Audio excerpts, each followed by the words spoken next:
আমরা আজকে বামপন্থী ছাত্র যুব সংগঠন আমাদের সোনামুড়া বিভাগে আমরা প্রতিবাদ বিক্ষোভ মিছিল সংগঠিত করছি।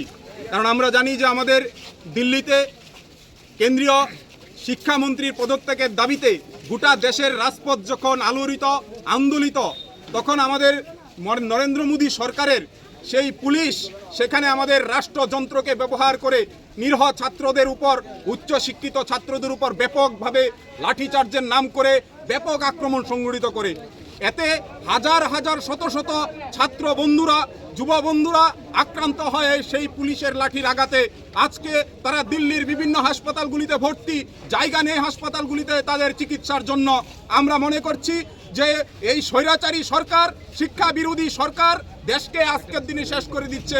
এই অবস্থার মধ্যে দাঁড়িয়ে আমরা গোটা দেশে বামপন্থীরা লড়াইয়ের ডাক দিয়েছি। তার লড়াইয়ের অঙ্গ হিসাবে সোনামুড়ায়ও আমরা আজকের এই মিছিল সংহতি জানাচ্ছি। যারা আক্রান্ত হয়েছে, যে আক্রান্ত করেছে যে বিজেপি সরকার, তাকে ঘৃণা জানাচ্ছি। আমরা আজকের এখান থেকে আমরা দাবি করছি অবিলম্বে কেন্দ্রীয় শিক্ষামন্ত্রীর পদত্যাগ ছাড়া গোটা দেশের রাজপথের লড়াই বন্ধ হবে না।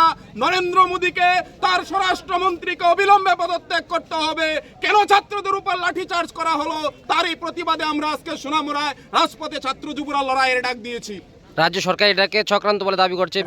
রাজ্য সরকার আজকের দিনে যেই রাজ্য সরকার যেখানে বলছে যে চক্রান্ত, রাজ্যের পুলিশের মহানির্দেশক সেখানে অস্বাভাবিক মৃত্যুর কুলে চলে যাচ্ছে।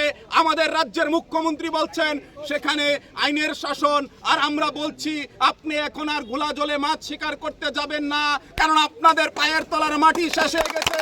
রাজ্যের মানুষ একত্রিত হচ্ছে বিজেপিকে পেছন দিয়ে টেনে ক্ষমতা থেকে নামানোর জন্য।